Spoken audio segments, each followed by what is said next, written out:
I am Valentin Fuster from New York, and we are here at the National Scientific Sessions of the American College of Cardiology in Washington, D.C. As you can see, I am surrounded by big shots, big professors. They are going to help us in really understand what went on over the last few days. And let me introduce them. I will start on my left, a good friend, Dr. Kim Eagle, Albion and Walter Hewlett Professor of Internal Medicine at the University of Michigan Health System, and actually Editor-in-Chief of ACC.org. I hope at the end you will tell me that we are doing well. I will tell you that. Okay, let's see. Following Professor Donna Mancini from Mount Sinai Medical Center in New York. And here in the further left, we have Dr. Michael Mack. We need a surgeon, of course. He's the chair of cardiovascular service line at Baylor Scott White Health in Dallas. And now we are moving to the right. You are very familiar, isn't it, in these shows? That's right, Valentin. Right. Is Dr. Ann Curtis, chair of the Department of Medicine at the University of Buffalo. And finally, we have Dr. Deepak Bhatt, executive director of interventional cardiology programs at the Brigham and Women's Hospital and professor of medicine at Harvard Medical School. Well, we have a very, very tough job here. Overall, so many interesting things were presented in this meeting that the question is going to see how can we rationalize what has been most important of the meeting within a period of 1 hour. So we are going to do it, isn't it? All right? Yes. Yep. Let's try. First of all, we are going to be discussing 4 studies related to the PCSK9 inhibitors, 4 studies. Then for the interventionalists, we have 3 studies related to coronary artery disease. And for the so-called structural interventionalists, we have 2 studies related to TAVR. So we have a lot to cover, and so let's go step by step, and I hope that this discussion provides a lot of light. Well, somebody says that the trial of the sessions is the one we are going to start discussing. The title is Evolocumab and Clinical Outcomes in Patients with Cardiovascular Disease, the so-called FOURIER study. Dr. Mark Sabatini from the Brigham and Women's Hospital in Boston presented this international study. Well, what was the question? Let's begin by saying that these type of drugs are becoming very popular. At the beginning because a significant lowering of LDL cholesterol. And there is some data that's suggestive that, in fact, this type of approach to a high lipid profile may prolong life and may decrease cardiovascular events. Well, let's see if this is true. In fact, this was the mission of this particular study. The study was a randomized double-blind placebo-controlled trial involving 27,000 patients with risk factors for atherosclerotic disease. In fact, they had atherosclerotic cardiovascular disease and an LDL cholesterol level of at least 70 milligrams per deciliter. They were receiving statin therapy, most of them. And then the patients were randomized into 2 groups. The first group received evolocumab, 140 milligrams every 2 weeks, or 120 milligrams monthly. And this was matched with placebo, which this evolocumab was given with subcutaneous injections, and so the placebo. The primary efficacy endpoint was the composite of cardiovascular death, myocardial infarction, stroke, hospitalization for unstable angina, or coronary revascularization. And the key secondary efficacy was the composite of cardiovascular death, myocardial infarction, and stroke. The follow-up was a follow-up of a median of 2.2 years. Well, let's go now into the results, and we can present it in 3 different ways. First, about LDL cholesterol levels. With evolocumab, as compared with placebo, it was decreased by 59%, which is actually what we expected according to previous trials. What is interesting here, we are dealing with an LDL cholesterol level that on average is 30 milligrams DL. And we all think we need cholesterol for our brain, so I'm not sure what we are going to be doing as we go lower and lower, but really it's very significantly low. And here we have the results of the primary endpoint. Was 11.3 events in the placebo group, 9.8% in the group treated with evolocumab. So about 1.5 to 2% difference in absolute ways. And then in the secondary endpoint, and as you remember, we talk about the stroke, myocardial infarction, and cardiovascular death. The results were 7.4% versus 5.9%. And then again, an absolute decrease in events by 1.5 to 2%. There was no significant differences between the study groups with regard to adverse events, and with the exception of injection site reactions, 2.1% versus 1.6%. So in conclusion, it seems we have a positive trial, and what is interesting here is when the trial stopped, still the curves were separating in terms of the LDL cholesterol levels. So it looks quite interesting, and I would like to ask Kim, tell us what is your feeling about the study. Well, it's a wonderfully done study. Certainly, I think this study proved safety. I think it proved safety. I think I was hoping for more. I was hoping to see a 35 to 50% event reduction. And part of that fervor is that the cost of these drugs has to be thought about. So 2% absolute risk reduction over 3 years, boy, I wish it would have been higher. I agree with you. Michael? Well, I think that that's exactly what the issue is, whether there's enough added clinical value here to justify it being paid for. The biggest obstacle to adoption is going to be reimbursement. I think it's $14,000 a year for the cost of the drug, and right now payers aren't going to pay for it. So the question is there enough value added here to justify it being paid for? It is interesting, Donna, when we look at the heart failure situation and all the drugs we are giving, the results are very significant when you look at all the trials, and the drugs are affordable.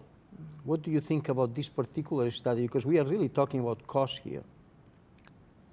Well, I think that the short-term event rate was not that decreased, but hopefully long-term there'll be a improvement, a greater improvement and a decrease in cardiovascular death as well. So I'm optimistic that maybe we can get it approved by the insurance companies now. Hopefully. Yeah, Yeah, it was disturbing. There was no signal on the death endpoint. Yeah. There was just no signal there at all. Well, the thing I was impressed with was the estimate was that you'd have to treat 74 patients for 2 years to prevent one event, and that speaks to the whole cost issue. That's an awful lot of people treated for to get that small. And very costly. Very costly. Well, in fact, it's interesting what you say. Mortality was not affected, just myocardial infarction, actually, and revascularization. Deepak, what do you take from there? Well, and stroke as well, which is an important endpoint. So it's true mortality wasn't reduced, but it was relatively short-term in terms of the study duration. You wouldn't necessarily expect, given the starting LDL cholesterol, to see an effect on mortality so quickly. So I don't think it disproves the hypothesis that very low LDL for a long period of time in high-risk patients would reduce mortality. In fact, I think it would. I don't think the study follow-up duration was long enough. But you made an interesting point, sort of as a joke, that is, as we get older, that we'll need cholesterol for our brains. But, in fact, newborn babies often have LDL cholesterols of 20 or 30, and they're forming lots of brain tissue and are healthy and vibrant. But maybe if it was higher, it would be smarter. Well, that's possible. That's possible. You don't have control group.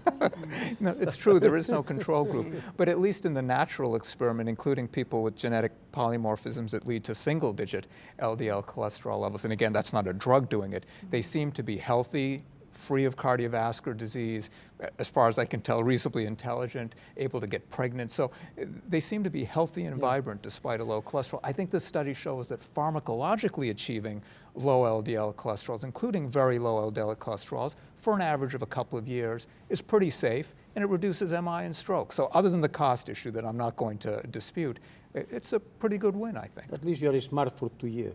That's right. No, I think it's important. We have to look at cognitive function. In fact, we are going to be discussing this a little later.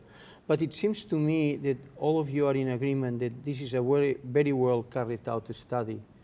And the results are positive. Not as much as we would like, but it's a short term. But the fact that the curves of LDL are separating, it provides some hope. And also provides hope that maybe the companies will be able to provide the medication at much lower cost. It's an investment in the future, maybe. Very good. So it's a good summary. I'd just like to ask a question. It seems to me that in this study and in others, lower is the LDL cholesterol, higher is the benefit. And what do you think, Deepak? I think it applies to this study and a number of others, as low as you can be. I absolutely think that's the most important take-home message. I mean, we can argue about the strength of the data, the expectations, and in fact, I think the expectations might have been a little bit hyped. That is, the expectation among the medical community that there'd be a 50% reduction in events. That's a lot to ask for of anything in a contemporary trial when there's good background therapy. It'd be one thing if the starting LDL was 190. You know, there you might see those sort of really large, robust risk reductions. But in this sort of range of LDL, short duration study, you wouldn't expect it. So I think it's a validation of the LDL hypothesis, whether it's statin, whether it's ezetimibe, whether it's a PCSK9 inhibitor. Well, let's then move into the cognitive study, which was part of the same group, the Ebbinghaus study. Here the first author or presenter was Dr. Giuliano. Remember, he was a fellow. He was a fellow at the Mass General. Now he's a big shot. He's a very big shot. Right. Well, anyway. Well, he owes it all to you guys, really. Yeah, that's right. We trained him well. Well, here has been an issue, though, and it's in the literature. It has been questions about the statins affecting cognitive function. It has been a question about very low LDL cholesterol affecting cognitive function. And it has been a question that the PCSK9 inhibitors in a small proportion may affect cognitive function. So they did a very good job here. They were able to get, I don't know how, 2,000 people, and they really follow them very precisely from the point of view of cognitive function.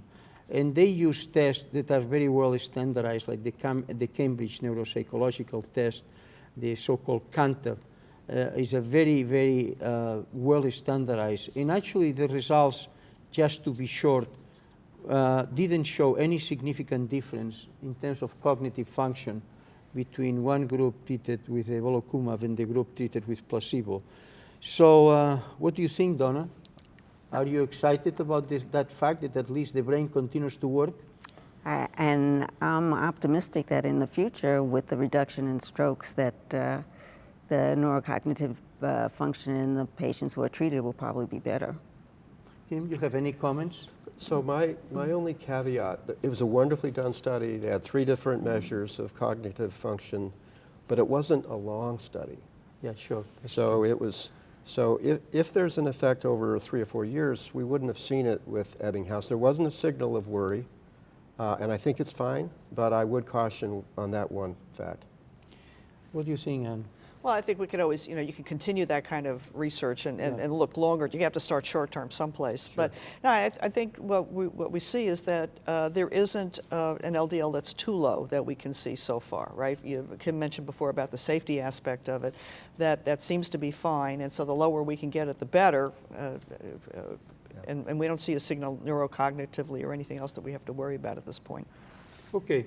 Well, sounds good. So it seems to me that we are ready to go into the next one. And was interesting, bococizumab. How do you I have been training for the last few hours. I made it. Glad you pronounced okay, it. And you are okay in that? Bococizumab. Yeah, sure. Very good. Well, I mean, it's a good. Say that You guys fast have done 3 times. homework Yeah. here. Well, we came prepared. Okay, sure. Well, here we have a very equal trial. As you know, we have three drugs that are at the present time, at least we have alerted to great future, alirocumab, evolocumab that we will mention, and now bococizumab, which was tested in the trial that we are going to be presenting. And actually there are two parts of the trial. Before I go into the details of these two different studies, I will say that this drug is not fully humanized, it is called, and that is part of the antigen that is actually from the murine. And this has always created, from the very beginning actually, the possibility of antibodies that perhaps could make this drug not feasible. And this was from the very beginning of the development. I don't know if this drug had been successful, the cost had been significantly low. I am going to escape this aspect, but let's discuss the study in itself. The study entailed about 4,500 people, patients with hyperlipidemia, not necessarily with atherosclerotic disease, who were randomly assigned to receive 150 milligrams of bococizumab or placebo subcutaneously every 2 weeks. Most of the patients, 96%, were receiving statins. And these patients were looked at the period of 12 months. And the question is, what was the question? The question was how low LDL cholesterol is going to be, taking into account that antibodies may develop, how variable may be. So it's really looking not at clinical endpoints, but looking at what happened with the LDL cholesterol. Well, we are going to be discussing the results right away, and that is near 50% of these people develop antibodies. And obviously this in itself is a problem. And this explains the following features, and that is rather than a dropping in the LDL cholesterol to about 56, 59, 60% as we saw with the previous drug, here it drops just 31%.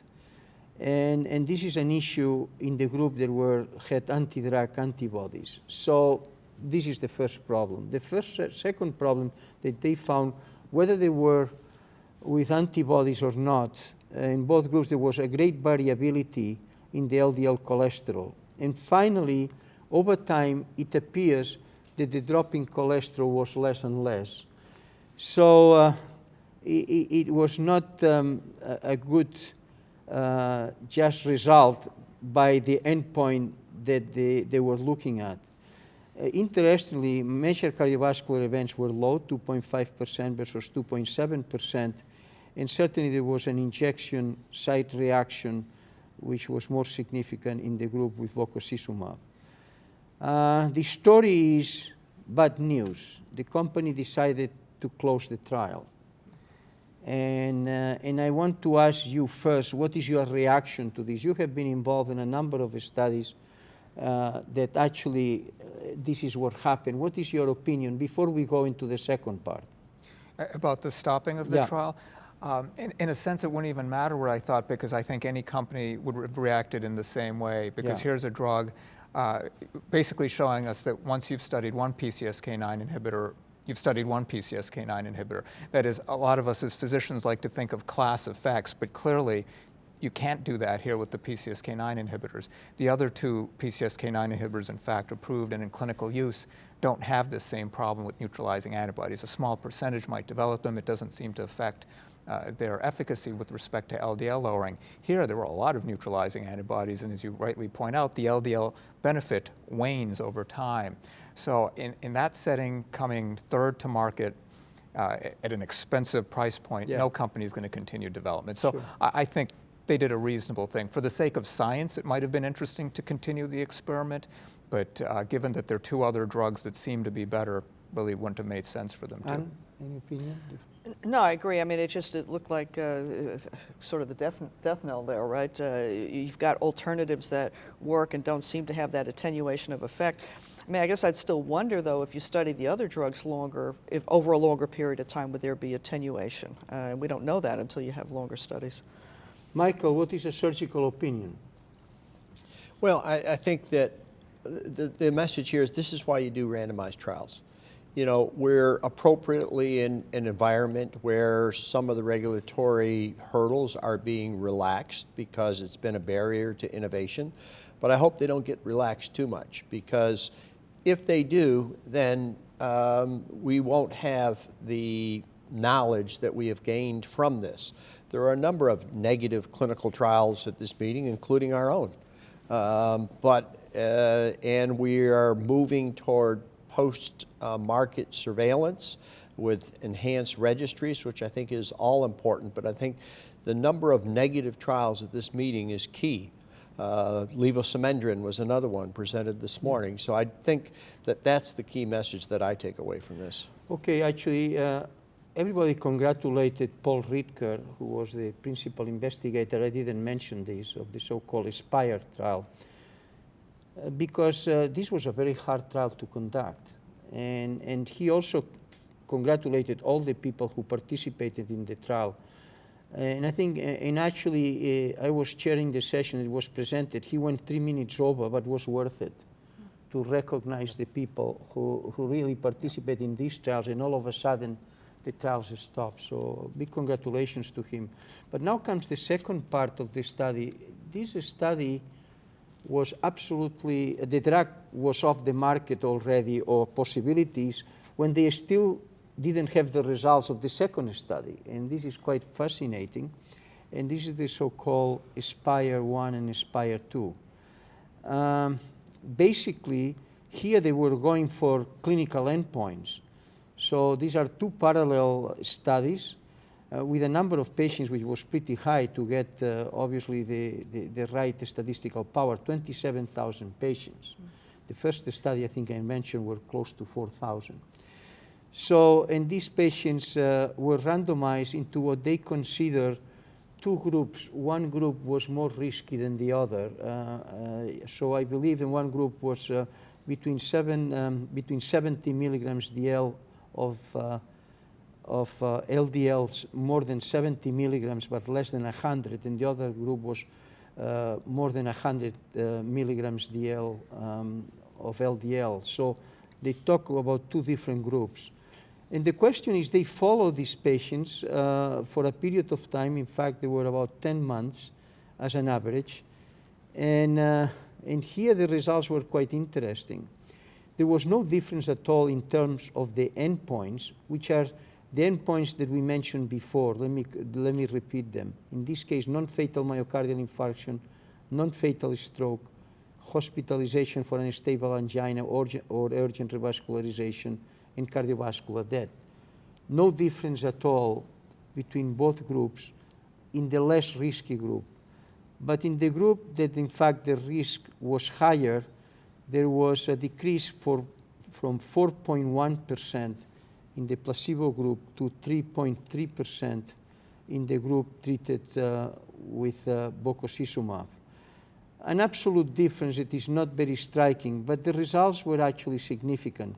And here they also run into the problem of some reaction on the injection site.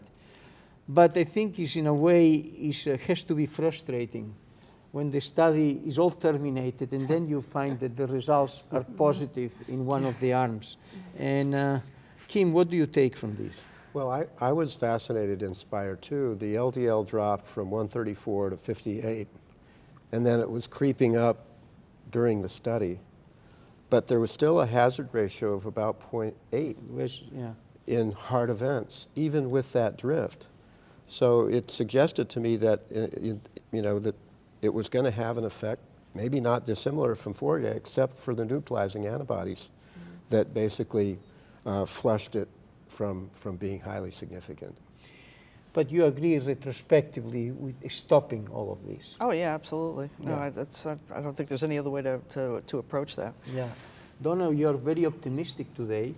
Do you have something left of this optimism in this trial? I think that this trial shows that it's consistent with the signal from the FOURIER trial. And I think that it's very good for this class of drugs. Okay. Michael, any further comments? Yeah, I guess as a surgeon, I'm now going to have to learn how to pronounce all these PCSK9 inhibitors. I may still have a problem, but anyway. Thank you. Let's use Deepak, do you have any trade comments about altogether these two studies? Yeah, I think it's all very reinforcing. It certainly buttresses the hypothesis. Maybe it shouldn't even be called a hypothesis, that LDL lowering reduces important ischemic events. And exactly how much that risk reduction is depends on the patient's baseline level of risk, their baseline LDL cholesterol, and how long they're treated. So, we really are approaching patients in real life thinking about their lifetime risk, not just what the risk is over a couple of years. So the benefit seen here would be much larger, assuming there are no counterbalancing side effects. Again, I'm not talking about the cost of PCSK9 inhibition, but statins are generic. Ezetimibe is going generic in many parts of the world. So we have effective pharmacological measures to lower LDL. And for those patients where statins and ezetimibe can't do it, looks like PCSK9 inhibitors can. And do you realize that also the results were more positive when the LDL was lower? It's Yes. the same than in the other study. It seems to me that the concept of not paying attention to the level of LDL cholesterol is beginning to be challenged. It has been from the beginning anyway. Yeah, I don't know anyone But that it's actually beginning to be challenged. And I think a question that came out in a press conference, and everybody was asking the same questions: what patients should be treated with evolocumab? And I think I still think it's very premature to do that. The only thing is we go to very difficult to get the drug, the companies to approve the patient that you want to prescribe this drug. You have any comments about this? I do. Having tried it, it takes a lot of effort to convince third-party payers. Maybe Don is right. Maybe that barrier will be less after these data. I'm not sure that's necessarily the case. In the absence of a mortality signal, we'll see. But it's important to note there is another large outcome trial out there, Odyssey Outcomes with alirocumab. It'll have longer follow-up than FOURIER does. It's a different patient population, a post-acute coronary syndrome patient population. I have a question, Tim. Certainly, if I have a patient with familial hypercholesterolemia, very high LDL cholesterol, you give a statin and you drop the LDL to 150, but not enough. I think this patient is certainly to use evolocumab is quite appropriate. Right. You have to go through a lot of bureaucracy, but at least it might be approved. But since the levels are so important, what about if I present to you a patient that have some family history of coronary artery disease at a young age, does not have familial hypercholesterolemia, genetically speaking, but has an LDL cholesterol with the statins, let's say, of 140, 150, what would you do? Well, I'd probably do a calcium score to get a little more personalized risk estimation. It's high. And if it was very high, What I would you would do? think about trying to treat them. Yeah. And I'm frustrated every week with patients who just absolutely can't take statins. But you need a lot of good luck for the company to say, Yeah, okay. 80% of them are refused first time, and only 50% of them ultimately get filled, and the patients only pick up about a third of the prescriptions, and I think because the copay is high. So this is really a challenge. You know, it's a challenge in real life, but I think where there's sometimes more success is in younger patients at very high ischemic risk, a young patient, multiple premature MIs, in that sort of situation, especially if it's coupled with a higher LDL. I think approval is more likely. But in the scenario that you gave, primary prevention, I think it would be hard to get the drug reimbursed. Okay, well, thank you very much. Let's move now from the group that from the cognitive aspect to intervention. This doesn't mean intervention is not cognitive, okay? So I want to be very sure that I put things in perspective, all right? So let's go now into all these interventional studies, which actually were quite interesting. And I would like to start with a patient that comes with an acute myocardial infarction, has 3-vessel coronary artery disease, and the question is, do you go for the culprit lesion or you go for all the others? And all the others, what about if you use FFR? This is basically the study that we are now going to describe. This is a European study, the so-called COMPARE-ACUTE investigators. The study was led by Dr. Peter Smith, and the study is quite fascinating, but I have to go to the history. You know the history very well, but I think it's very important to go step by step. Okay, first, PCI came in patients with acute coronary disease and is here to stay.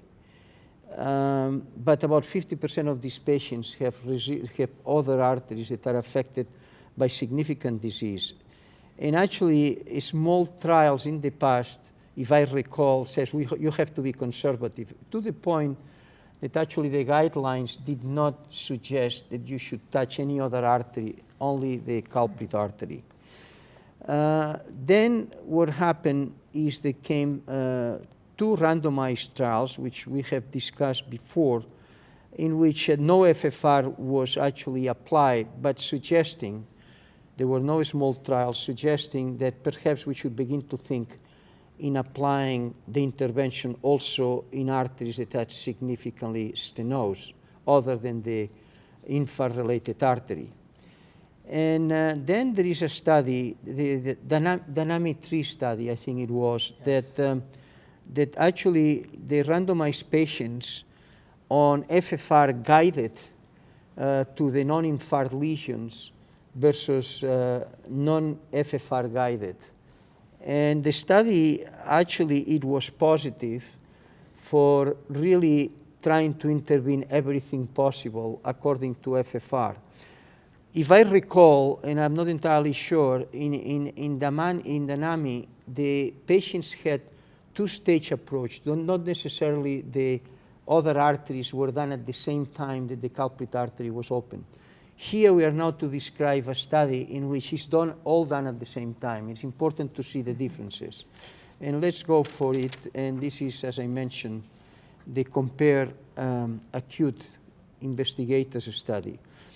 As discussed, is an European study. These were patients with STEMI.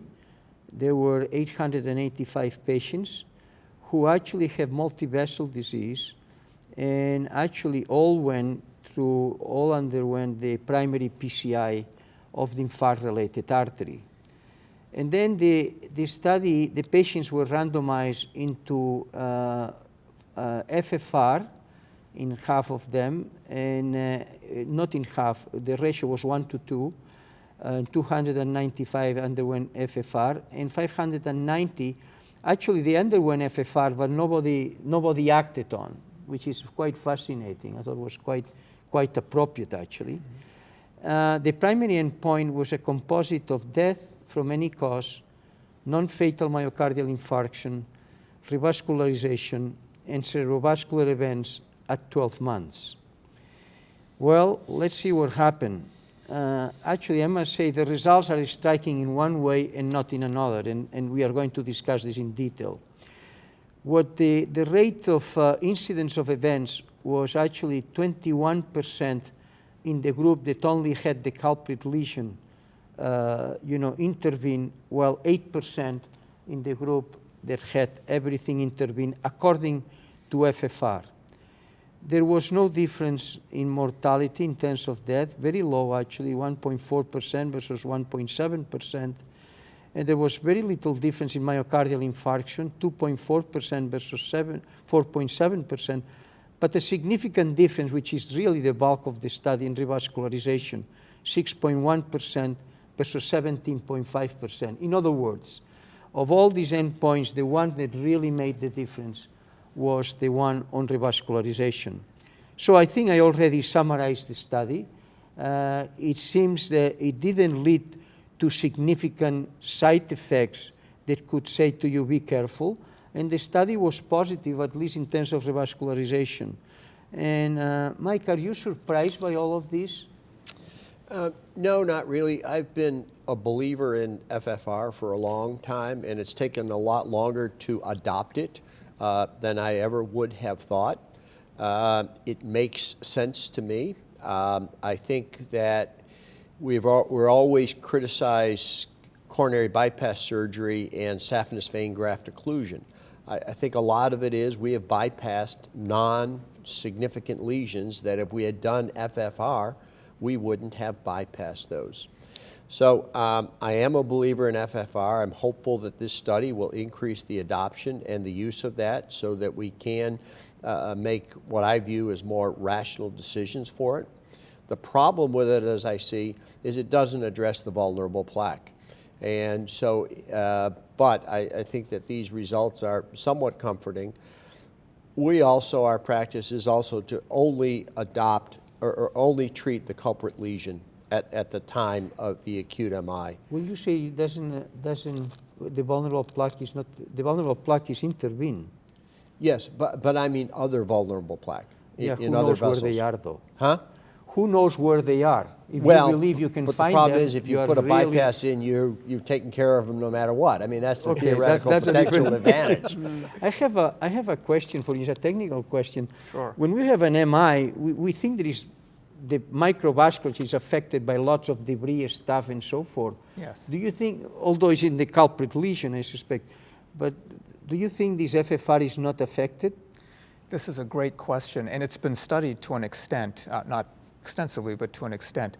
First of all, I've got to clear the air and say that interventional cardiology is a cognitive specialty. I want to make sure the audience knows that. No, this will come back again. There's I a know. lot of I thinking. I had a wrong It may comment, not look but like I didn't that. mean it. It may not look like that, but there's a lot of thinking going on the inside. But at any rate, FFR, I think, is a good example of thinking in the cath lab.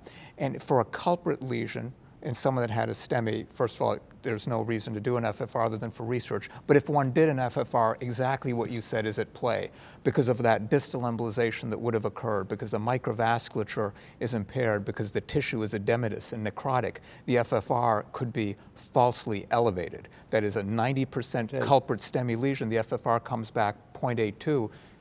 That's deceptive, and that's where you would want to treat that vulnerable plaque in the context of vulnerable blood in a vulnerable patient. On the other hand, that non-culprit lesion in the STEMI patient, the FFR should be accurate. The angiogram may not be Because you think the entirely accurate. microvasculature is not affected.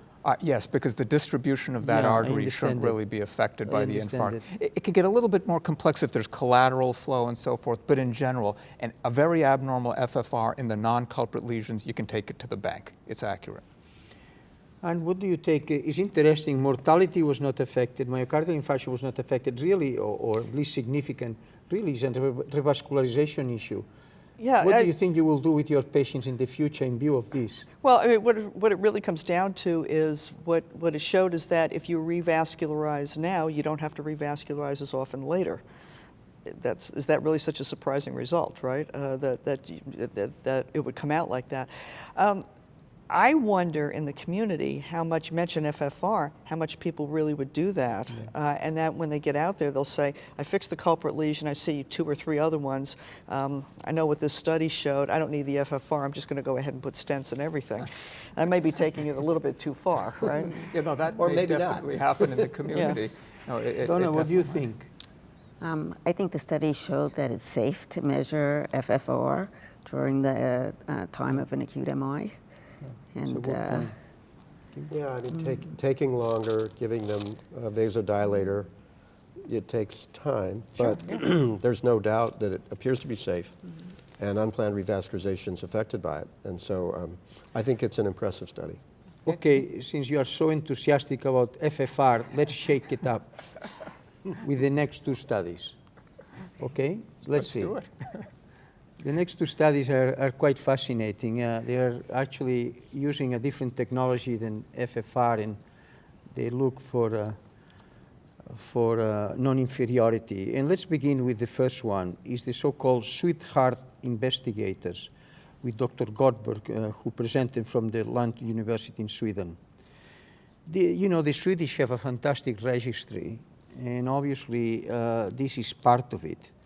And I guess the question here is that there is a new way to measure whether a lesion is ischemic or not, or at least relatively new. We have FFR, we all understand what is measuring. I still wonder why it's called flow when in fact it's pressure what you measure, but let's not get into semantics. We get here into the so-called instantaneous wave-free ratio. I had to also work on this one. But the fact of the matter, it becomes IFR, so it's not difficult as you make it. So, and basically what it's doing is something very physiological. It makes a lot of sense. It really measures the timing that during diastole, the microvasculature is quite open. So it really get rid of all the systemic resistance, and it's done at rest. And if it opens, if it is a little gradient, you may make it a higher gradient. It's like aortic stenosis. You can give a vasodilator and you increase the gradient. So these are very fascinating. The question is why to do it? Well, to give adenosine carries some problems, which is what is done with FFR. And here you don't need adenosine in the cath lab to go into this. So let's see what happened in this registry. These were actually 2,000 participants. They had a stable angina or acute coronary syndrome. Here we have to go back to the microcirculation because the patients with the acute syndrome were actually 40%. So a significant number of these patients had acute coronary disease. And basically what they did is they measure, as usual, the FFR in one group and they use IFR in another group. They were randomized 1-to-1. And the patients were followed for 12 months.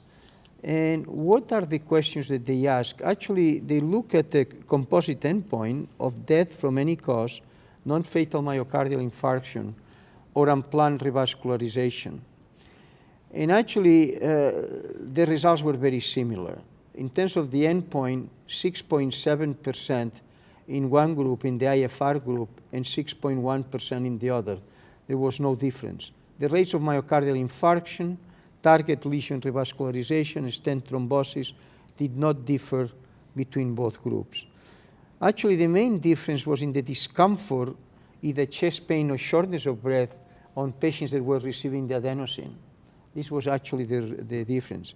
But basically, very significant if you look at non-inferiority, the use of this approach versus the use of FFR. So I'd like to ask maybe Deepak, because you have been very involved with this kind of studies, Right. what do you come up with? So first of all, I think it's a terrific study, very well done, and much like you, I love the idea that they can do a randomized clinical trial in a registry. We need to do more of that in the US. I think what Dr. Mack said is correct. A lot of patients who could benefit from FFR aren't getting it, and there are a lot of reasons for it. But one reason is the patient discomfort. One reason is the fear that the adenosine might cause heart block or bradycardia. And that doesn't happen too often, but the fear of it keeps FFR from getting used more. And I think it would help patient outcomes. It would reduce inappropriate stent usage to do more FFR. And I think IFR will now allow us to do FFR in more patients because it's easier and quicker. It's interesting, Tim, if you look at medicine in general, things are beginning, on time gets simplified. Let me remember, when I got into Mount Sinai, it was Peter Rentrup, working on, remember? Yeah. On a streptokinase, injecting, I still remember acute MI, getting to the coronary artery and trying to open it with a catheter. And now we inject things systemically and we are very happy about it. And there's so much in medicine that really evolves from a great complexity to something that is very simple. And I think this is one of the examples, isn't it? That's wonderful. It takes less time. There's less patient discomfort. There's no more revascularization and maybe a signal for a little less. Yes. And so I think it wins on all three counts. Good. So Donna, what do you think? In the field of heart failure, are you getting into simplicity? I always like some simplicity. And when I think of this study, I think to myself that maybe it's just simpler to do a CT contrast angiogram with an FFR. And that would make the patient a lot more comfortable too. Yeah, it's hard to argue against that on a physiologic basis, but what CT-FFR lacks is actual outcome data showing that you can use it to guide therapy. FFR, on the other hand, due to the FAME investigators and other studies, multiple papers in New England Journal of Medicine saying that FFR-guided therapy actually results in excellent patient outcomes. So if CT-FFR gets that same data set or shows that it's non-inferior to invasively defined FFR or IFR now, then I think that argument would be a very good one. And what do you think? You have managed catheters of different kinds in the not past. these, yes. Yeah, in the electrical field. What do you think about this study? Well, I'm just not that familiar with the technologies of doing this, but if you get something that's easier, it tells me, I'm not sure for very tight lesions that you need anybody to tell you that a patient would be better off having that open. But for the ones where you might have a little doubt there, if there's an easy way to figure out if it's physiologically significant, then why not? Mike? So I never heard of IFR until this, but it all You sounds did like very well for the first time. You pronounced it properly. That's because I just said IFR and nothing more. Yeah. But I think it is a great incremental step in making things less, more simple. But I think the holy grail is CT-FFR, and I would love to see that get there because I think that is potentially a real game changer. Deepak, do you think it's more physiological than FFR? And second question, here I question the microvasculature. 40% were acute cases. And what you are really doing is vasodilating the microvasculature. I like to know about the accuracy of these. You know, there were differences between the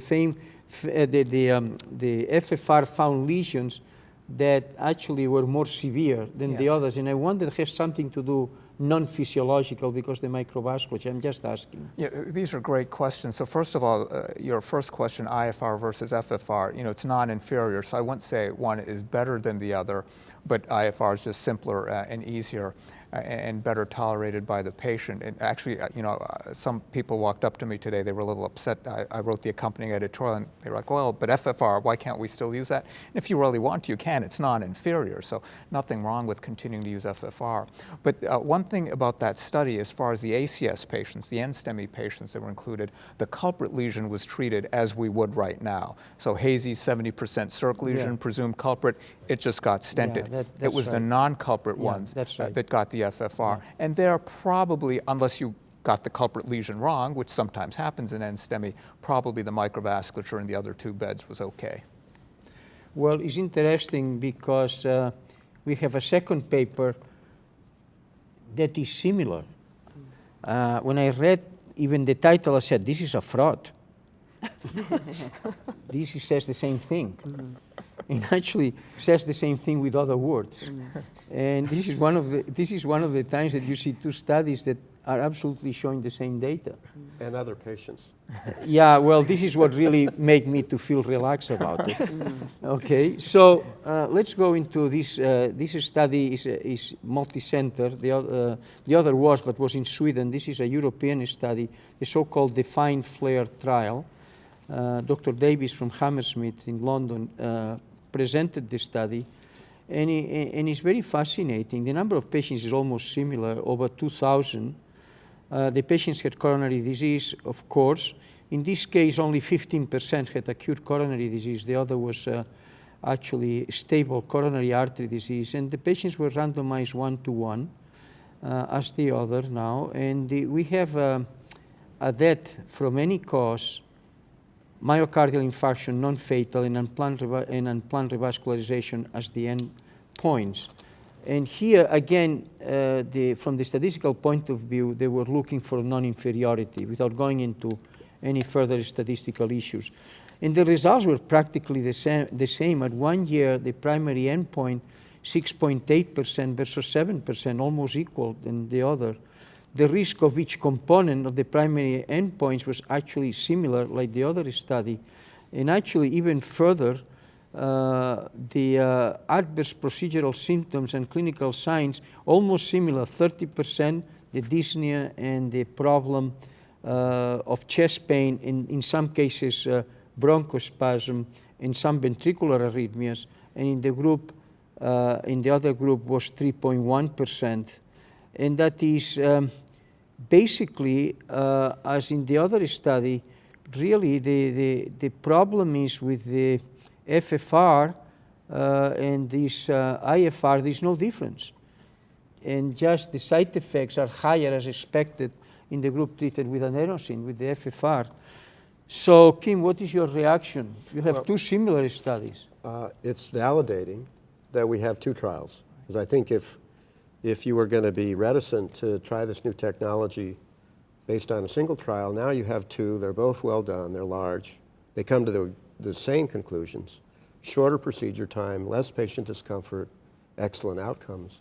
So I think they are, as a group, an excellent game changer for cath labs. Donna, this is going to have impact, it seems to me, clinically, not? It's more simple. Yeah, I would agree with that. Any comments, Mike? Agree totally. Deepak? Yeah, I think Kim made an important point before. It isn't just a matter of better patient comfort and quicker procedures for the interventionalists. Those are important, those count. But there was actually also less stent usage with the IFR. So some concrete benefits to the patient and to the healthcare system in terms of cost. So I think FFR is very good. If a lab has it, I'm not saying run out and switch to IFR immediately. But I think over time, of the two modalities, IFR's better because of The these. thing I mentioned before, not everybody is doing FFR, you know. That's the bigger problem. And I think in this case simplifies the situation. Exactly. So Yeah. hopefully there'll be more assessment, just like you were saying before. Right, right. Okay, well, thank you very much. We have not done badly thus far, and now we are getting into other kinds of interventionalists. Well, you are the same anyway. This is the structural studies we are going to discuss, and actually Is this a here you non-cognitive have surgeons endeavor too. also? No, look, the first word here is surgical. So it's a non-cognitive endeavor. Well, we can talk, I prefer not to continue. I was going to say a hybrid type of thing, but anyway. Anyway, let's go. This is actually a very good study, the SURTAVI study. Is an international study led by Dr. Riordan at the Methodist Deepak Heart Institute in actually, I think it's in Houston. And the title is Surgical or Transcatheter Aortic Valve Replacement in Intermediate Risk Patients. Well, we have some data on intermediate patients with actually the balloon expandable TAVR. And the results were rather positive, if I recall. In terms of the endpoints, they were favorable for the expandable balloon, but there were side effects with the TAVR had aortic valve regurgitation, more pacemakers, and something was left there. So this study is now using the self-expanding transcatheter aortic valve replacement in a randomized fashion with patients that were intermediate. And I was very interested to see how they define the intermediate group, because it's difficult. And they actually rely, and I want to ask you, on the Society of Thoracic Surgeons predicting risk mortality of 4.5%. Is this a reliable way to call intermediate? So the answer is probably yes. It's as good as we have. The risk algorithm is based upon a surgical population, and it's only valid in using the treatment in the population in which it was developed. But it is the best that we have. We eventually will have a valid TAVR risk algorithm. That being said, the floor here was a predicted risk of 3, which was a little lower than the 4 in the partner trial. So there were probably a little less risky patients, but I think it still qualifies as true okay, so intermediate risk. let's define the study in the next minute or two. The authors evaluated the clinical outcomes of these, as you define, intermediate risk patients with severe symptomatic aortic stenosis in a randomized trial comparing TAVR with surgical aortic valve replacement. And again, we are talking about the self-expanding transcatheter. The primary endpoint was composite of death from any cause or disabling stroke at 24 months. And this was evaluated in non-inferiority. Now, the number of patients actually were close to 2,000, 87 centers. This was an international study across the continents. And the mean age of the patients, this is interesting, 79 years. So, as we were commenting yesterday, when we talk about an intermediate risk, be sure that we are not talking about younger patients, that now they begin to have procedures done. These are intermediate, but they're still close to age 80, as in the other studies. And let's see what happened. At 24 months, when they look at the primary endpoint, was actually 12.6% in the TAVR group and 14% in the surgical group. And what is interesting, most of it was actually related to mortality, which was close to 11% in both groups. There was no difference. However, surgery was associated with higher rates of acute kidney injury, atrial fibrillation, and transfusion, while TAVR had more residual aortic regurgitation and need for pacemakers. TAVR resulted in a lower mean gradient across the valve, and a structural valve deterioration at 24 months did not occur in either group. So basically what we have is an intermediate risk group of patients in which TAVR did as well as surgical intervention. So what do you think, Mike, of the study in itself? So it was a very well done study. I would say it is not a surprise because we did have results from an intermediate risk patient population using another valve. We were participants in this study, so we did have firsthand experience with it. So I would say there's no surprises here. It's gratifying that the results are what they are. The pacemaker rate is still 26% with this valve, and that's of concern. You know, a lot of the patients in this trial were with the earlier generation valve. With the newer generation valve and implanting them higher, which a lot of these patients were the newer generation valve also, I would hope that that rate would begin to come down, but that's my only residual concern. Okay. I'd say the other thing that's interesting about it is that this was a Bayesian, adaptive Bayesian trial design. And so what I'm taking out of this meeting is, as well as having to learn how to pronounce the PCSK9 inhibitors, I'm going to have to do Bayesian analysis for dummies, because that's how this trial is reported. Okay, thank you. Anne, what do you think? Well, I think it's gratifying that the gradients are not bad in the TAVRs, that they're at least as good, if not better, than on the surgical side. Because one of the things I think you have to look at is durability of result. There's no question that when you operate on patients over the age of 80 and you do an open heart surgery, that's a big, it takes a long time to recover from that, even if you're in pretty good shape. So you'd like to be able to do the TAVRs in more patients, but of course you want to know that they're going to last. And I think indications of how well they're going to last is what kind of gradient do you have and how much aortic regurg. Now, they did have a little bit more in the TAVR group, but I think it looks short-term like the results with the TAVRs are just as good. And I think it's a nice alternative for patients, for sure. Sure, it looks like. Deepak? Yeah, I agree with everything that's been said. The pacemaker issue, a little bit of a concern, not unknown, we already knew that. Some cost issues to that, some length of stay issues. We're discharging a lot of our TAVR patients post-op day 1, 2, 3, but if you're worried about potentially late heart block, that can have length of stay implications. So some real issues there. We really need help from our electrophysiologists sorting out those issues. Myself, I believe, like the Europeans, if they're over 80, give them a TAVR. You know, that's what they've been doing for years. I'm not even that concerned about the STS score. But for younger patients, for patients that seem to be good surgical candidates, you know, we don't have very long-term follow-up. And I think surgery in low-risk patients, and some of these intermediate-risk patients are kind of low risk, you know, it still performs very well. And I still would love to have cognitive function here because, you know, these TAVR patients have a lot of lacunar lesions when you do MRI, and you know, I keep hearing and reading there is no problem cognitively, but I'm not sure if this is done properly. Right. And when you get into younger population, exactly, we have to be very careful. Any comments? Well, I mean, if anything, there was a slight high risk of stroke in the surgical arm here. Yeah. So there's also debris that gets released when we operate. I agree with Deepak that we don't have 10-year follow-up information on any of these valves yet. So a younger patient with a long life expectancy, I think the jury is still out for me. Donna, any further comment? I think it's a great option for an elderly patient. Yeah. Okay, so we are going to go into the final study, also related to these valves. These valves are bioprosthetic, whether they are surgical or whether they are through TAVR. And we have here the so-called RESOLVE and SAVORY investigators did a study. It's an international study led by Dr. Tarun Chakravarti from the Cedars-Sinai Heart Institute. And I'm going to summarize very rapidly. Here we are talking about, I believe it's a significant number of patients. I think are altogether close to 2,000.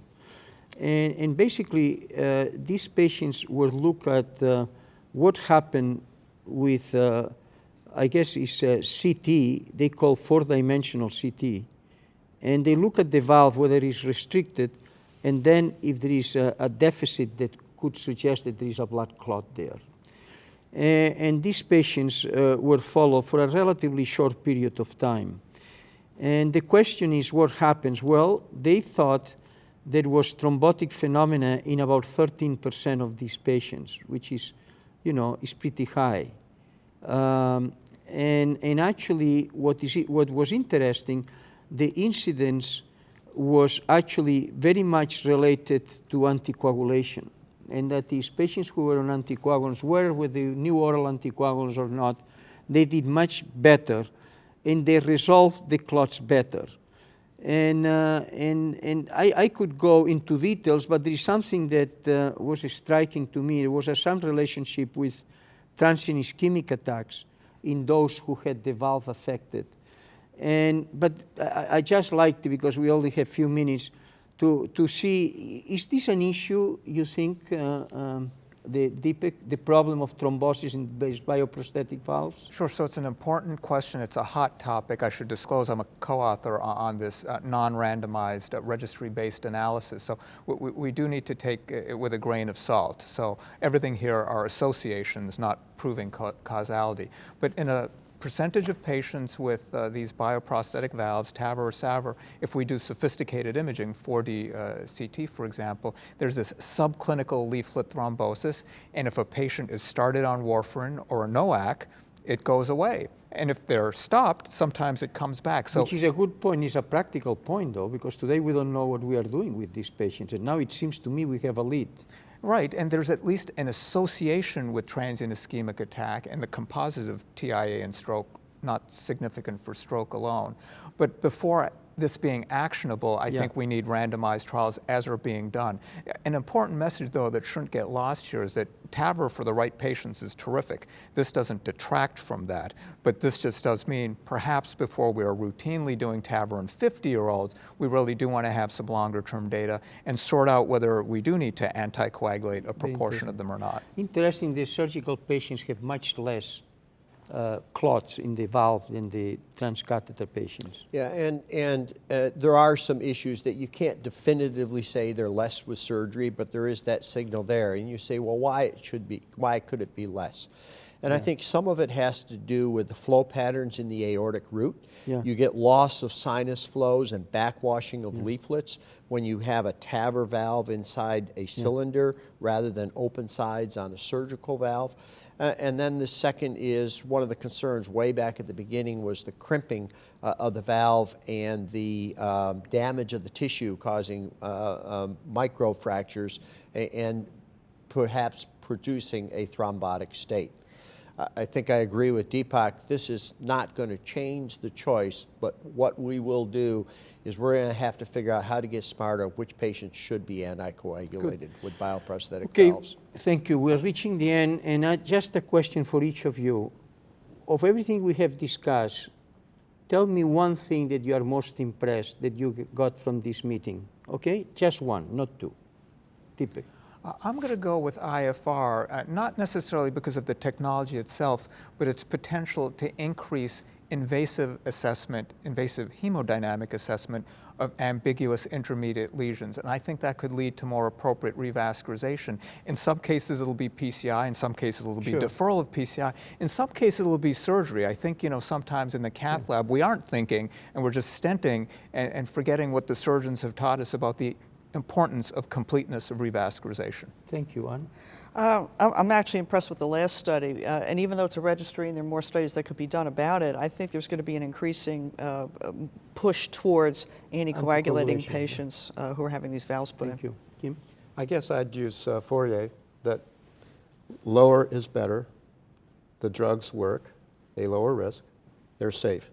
Now we have to figure out the right patient for the right drug where it will be cost effective, and it could really help some of our patients. Sure. Donna? I have to agree with Dr. Eagle. The effect of the PCSK9 inhibitors and the tremendous lowering of the LDH and the fact that it's safe and associated with less adverse events. Mike? Valve thrombosis. I think that I got to hand it to Raj Makkar for identifying this to begin with and having the diligence and persistence to study this through. And this isn't something that's going to go away. It's got to be addressed. Kim, can you ask me what I think? What do you think, Valentin? What's the most important trial? Yeah, I think one thing, this is a great meeting. And I have to thank the American College of Cardiology, who gave us the opportunity to start today something that we are going to do after every international and national meetings, and that is to pull together few of you and to discuss what came about. I think it's going to be exciting. I think the meeting today, I really feel is a takeoff, and I'd like to give thanks again to American College of Cardiology for such opportunity. Thank you all. It was fun. Thank you. Thank you for having us.